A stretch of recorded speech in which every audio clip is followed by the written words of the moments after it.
খারাপ একটা video viral হয়েছে, ভিডিওটা স্ক্রিন রেকর্ডিং করে রাখছে। অন্ধের মতো বিশ্বাস করতাম। মানুষজন বলে যে কক্সবাজার থেকে ফোন নিয়ে আসে। আমি তাকে অনেকবার নিষেধ করেছিলাম, অনেকবার হাতে পায়ে ধরে অনুরোধ করেছিলাম যে আমার ভিডিওগুলো কেটে দাও, ডিলিট করে দাও, আমার জীবন ধ্বংস করো না। কিন্তু সে আমার কোনো কথাই শুনেনি, সে ভিডিওগুলো কাটেনি। আমি সমাজ এবং সকল জায়গায় নানাভাবে অপদস্থ হয়েছি।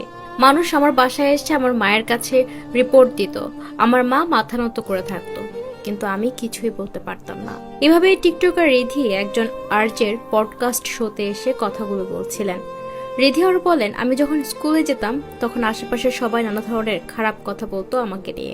আমি এটা করেছি, সেটা করেছি, কিন্তু আমি কি করেছি না করেছি সেটা তো আমিই জানি। আমার পরিবার জানে আমি কেমন। যে ভিডিওটি প্রকাশ করা হয়েছে সেটাতে যা দেখানো হয়েছে মানুষ শুধু সেটাই বুঝেছে।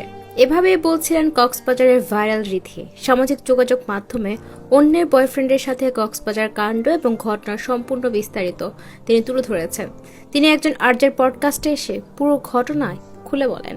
রিধি বলেন, পরে আমি একটা ছেলের সাথে রিলেশনে জড়াই।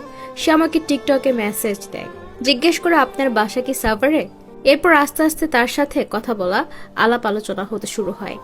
সে আমাকে বলে, দেখো রিধি, মানুষের জীবনে নানা ধরনের ঘটনা ঘটে, এখন যা হয়েছে সব ভুলে যাও, নতুন করে সবকিছু শুরু করো।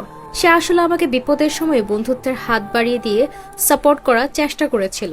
আস্তে আস্তে আমাদের সম্পর্ক গড়ে ওঠে এবং আমাদের মধ্যে ভালোবাসা শুরু হয়। তবে একদিন জানতে পারি যে সে হিন্দু। এরপরও আমি সব জানার পরও তার সাথে সম্পর্ক রাখি, কারণ আমি তার জন্য উইক হয়ে গিয়েছিলাম। রিধি আরো বলেন, আমি তার জন্য কান্নাকাটি করতাম, ঘুমের ওষুধ খেতাম, হাত কেটেছি। সে আমাকে ভয় দেখাতো যে আমি মরে যাব। আমাদের কথাবার্তার মাঝে মাঝে উল্টাপাল্টা হয়ে যেত, তখন আমি কান্নাকাটি করতাম। এখান থেকে আমার প্রশ্ন, আমি ভুল করেছি কিনা? সে কি আমাকে ভুল পথে পরিচালিত করেছে? এক সময় আমি তাকে বলেছিলাম ভুল করেছি কিনা, কিন্তু সে কোনো সঠিক উত্তর দিত না। এরপর আমি ঘুমের ওষুধ খাই এবং অসুস্থ হয়ে পড়ি। তারপরও আমি তাকে অনেক ভালোবাসতাম। রিধি আরো বলেন, আমার টিকটকে কিছু পুরনো ভিডিও ছিল, সেগুলো থেকে আমি টাকা পেতাম। সে মাঝে মাঝে টাকা নিত, আমি তাকে দিতাম। আমি আমার পরিবার থেকে টাকা চুরি করে তাকে দিয়েছি। এক সময় আমি 20,000 টাকা তার কাছে ক্যাশ দিয়ে দিই। আমাদের সম্পর্ক ভালো চলছিল, কিন্তু মাঝে মাঝে সে আমাকে উল্টাপাল্টা কথা বলতো। এমনকি তার মা আমাকে ফোনে কথা বলিয়ে দিত। রিধি বলেন, সে আমাকে বলতো, তুমি আমার ছেলেকে বিয়ে করে আমাদের বাসায় চলে আসো। তার মা বলতেন, যদি তোমার ফ্যামিলি থেকে কোনো ঝামেলা না হয় আমি সেগুলো হ্যান্ডেল করব। শুধু একটি জিনিস খেয়াল রাখো, পুলিশের কাছে কেস করবে না, কারণ তা বড় হয়ে যায়। ধর্ম নিয়ে কখনো কোনো সিদ্ধান্ত নেওয়া হয়নি, তবে পরে তার মা এসব কথা বলতো, আমি আরো দুর্বল হয়ে পড়তাম। রিধি আর বলেন, এরপরে একদিন আমার বয়ফ্রেন্ড আমাকে বলে, তুমি আমাকে এমন একটা ভিডিও দাও। সে প্রাইভেট ভিডিও খুঁজছিল এবং আমাকে ইমোশনালি ব্ল্যাকমেইল করছিল। সে আমাকে বলে, তুমি যদি আমাকে ভিডিও দাও আমি তোমাকে কালই বিয়ে করব, না হলে তোমার সাথে আর কথা বলবো না। আমি তাকে বিশ্বাস করতাম, কিন্তু একদিন আমি জানতে পারি সে আমার স্ক্রিন রেকর্ড করে রেখেছে। পরে সে আমার থেকে টাকা দাবি করে, বলছিল তোমার ফোন বিক্রি করে আমাকে টাকা দাও।